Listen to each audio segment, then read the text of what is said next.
ମାନେ এই ଜାଗାଟି ଆପଣମାନେ କେବେ ବି ଦେଖିନଥିବେ। ଆମ ନିଃସନ୍ଦେହ ଅଞ୍ଚଳରେ ବହୁତ ପୁଣ୍ୟ ଜାଗା ଅଛି, କାହିଁକିନା ଏଠି ମଲ୍ଲିକାନାଥ ମହାପୁରୁଷ ନିଜେ ଏଇ ଜାଗାରେ ଥିଲେ ଓ এই ଜାଗାରେ ଅଛନ୍ତି। କାହିଁକିନା ଆପଣମାନେ କେବେ ବି এই ଜାଗାର ଦେଖିନଥିବେ। ମୁଁ ଆଜି ପ୍ରଥମ ଥର ମୋର ନିଜ ୟୁଟ୍ୟୁବ୍ ଚ୍ୟାନେଲ୍ ବତେଇବି ଓ ଫେସବୁକ୍ ଚ୍ୟାନେଲ୍ ବତେଇବି। ଆପଣମାନେ ତାଠି ଦେଖିନଥିବେ। ଏଇ ଜାଗା ଅତି ସୁନ୍ଦର ଜାଗା। ମୋ ପିଲାଦିନେ ମୁଁ ଶୁଣି ଆସୁଛି ଏଠି ମଲ୍ଲିକାନାଥ ମହାପୁରୁଷ ନିଜେ ଏଇ ଜାଗାରେ ଅଛନ୍ତି। କାହିଁକିନା ଆପଣମାନେ ଦେଖିପାରୁଥିବେ ଏଇ ଜାଗାରେ ହିଁ ପ୍ରତିଷ୍ଠିତ ମଲ୍ଲିକାନାଥ ମହାପୁରୁଷ ଏଇ ଜାଗାରେ ହିଁ ରହିଛନ୍ତି। ଏଇ ଜାଗାଟି କେତେ ବର୍ଷ ପୂର୍ବରୁ ମୁଁ ଦେଖି ଯାଇଛି ସେମିତି ଥିଲା, ଆଜି ବି ସେମିତି ଅଛି। ମୋ ପିଲାଦିନେ ମୁଁ ଆସିଥିଲି ଦେଖିବା ପାଇଁ, ସେମିତି ଥିଲା, ଆଜି ବି ମଲ୍ଲିକାନାଥ ମହାପୁରୁଷ ଜାଗା ସେମିତି ଅଛି। ନା ତିତେ ମରାମତି ହେଇଛି ନା ତିତେ ହେଇନି, ସେ ଜାଗାରେ ଆଜି ବି ସେମିତି ଅଛି। ଓ ଅତି ସୁନ୍ଦର ବି ଦେଖାଯାଉଛି। ଆପଣ ଦେଖିପାରୁଥିବେ ଏଇ ଜାଗାଟି ହେଉଛି ପ୍ରଭୁ ମଲ୍ଲିକାନାଥ ମହାପୁରୁଷର ପୀଠ। ଅତି ସୁନ୍ଦର ଏଇ ଜାଗା ଦେଖିବା। ନିଃସଞ୍ଚଳ ଅଞ୍ଚଳରେ ବାଲିଆବାଦ ପଞ୍ଚାୟତ ଓ ପଞ୍ଚରାମ ବରହମପୁର ତୋତା ସେଇ ବାଟରେ ବେଲୁମ୍ପା ଦାଦା ଦେଉଛି। ସେଠି ନିଜେ ମଲ୍ଲିକାନାଥ ମହାପୁରୁଷ ନିଜେ ଅଛନ୍ତି। କାହିଁକିନା ଏଇ ଜାଗା ତାଲିପତେ ବିଲ, ମାନେ ତାଲିପତେ ବିଲ ମଝିରେ ନିଜେ ମଲ୍ଲିକାନାଥ ମହାପୁରୁଷ ନିଜେ ଅଛନ୍ତି। ଓ ଏଠି ଯେତେବେଳେ ବିପଦ ଆସୁ ମଲ୍ଲିକାନାଥ ମହାପୁରୁଷ ତା ବିପଦ କିଛି ଅବାଧ ଦେବେନି ବିପଦ। କାହିଁକିନା ପ୍ରଭୁ ଅଛନ୍ତି ମାନେ ତା ବିପଦ କିଛି ଅସୁବିଧା ନାହିଁ। ଏଇ ଜାଗାରେ ଆପଣମାନେ ଦେଖିପାରୁଥିବେ ଏବେ ତ ଅତି ସୁନ୍ଦର ଦେଖାଯାଉଛି। ଦେଖନ୍ତୁ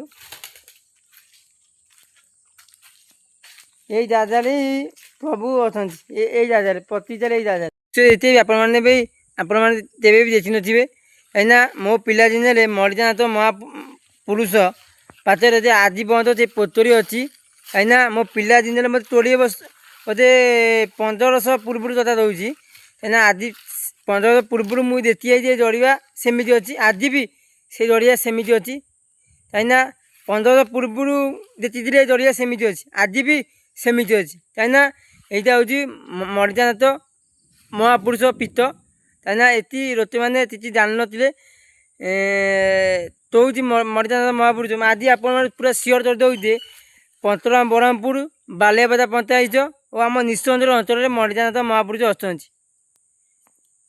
ମଲ୍ଲିକାନାଥକୁ ଦର୍ଶନ କରିବା ପାଇଁ, କାହିଁକିନା ତିଥି ରଥ ଜାଣିପାରୁନାହାନ୍ତି ଯେ ମଲ୍ଲିକାନାଥ ମହାପୁରୁଷ ତୋଉ ଜାଗାରେ।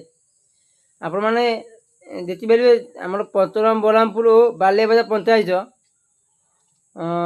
ତୋଟା ସେଇ ବାଟ ସେଇ ବାଟେ। ଆପଣ ତ ଯିଏ ଜାଣିପାରୁନଥିବେ ତାହେଲେ ଏତିକି କହିବେ ତୋଟା ସେଇ ଯିବା ବାଟ ଦୁଆରେ ସେଇଆ କହିଦେବେ। ଏଇ ଜାଗାର ନାଁ ହେଉଛି ବେଲମ୍ପା। ଏଠି ନିଜେ ପ୍ରଭୁ ମଲ୍ଲିକାନାଥ ମହାପୁରୁଷ ଅଛନ୍ତି। ଏଇ ଜାଗାରେ ହିଁ ସେ ସମାଜ ନେଇଥିଲେ, ଦେହାନ୍ତ ସମାଜ ନେଇଥିଲେ। ଏଇ ସେ ଚାଲୁ ଏଇ ଜାଗା ସେମିତି ରହିଛି, ଆଜି ପର୍ଯ୍ୟନ୍ତ ବି ସେମିତି ଅଛି। ଏଇ ଜାଗାରେ ବି ଜଣେ ବାବା ବି ଆଜି ରହୁଥିଲେ। ସେ ବାବା ନିଜେ ଏଠୁ ରହୁଛି, ରାତିରେ ଏଇ ଜାଗାକୁ ଆସନ୍ତି ନାହିଁ। କାହିଁକିନା ରାତିରେ ଆଲୁଅ ନଥିଲା, ଏବେ ଆଲୁଅ ହେଇଗଲା ଭଳି ଲୋକମାନେ ଆଉଛନ୍ତି। ଆଗରୁ ରାତିରେ ଆଲୁଅ ନଥିଲା।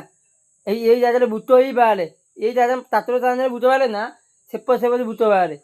କାହିଁକିନା ଏଠି ଏବେ ତ ଲାଇନ୍ ଆଇଲା, ବୋଧେ 6 ମାସ 7 ମାସ ହେବ ଲାଇନ୍ ଆଇଲା। ଯାଉ ଏବେ ରାତିରେ ବି ଆସି ବସା ଉଠା କରୁଛନ୍ତି। ଯାଉ ଆଜି ଆପଣମାନଙ୍କୁ ଦେଖେଇଲି ଦୃଶ୍ୟ। ଆମର ସେପଟେ ଅଛନ୍ତି ନେମାର ଅଛନ୍ତି ପ୍ରଭୁ ଅଶ୍ୱନାଥ ମହାପୁରୁଷ, ଏପଟେ ଅଛନ୍ତି ମଲ୍ଲିକାନାଥ ମହାପୁରୁଷ। ଆମ ଏଇ ଅଳ୍ପ ବାଟରେ ଅଛନ୍ତି।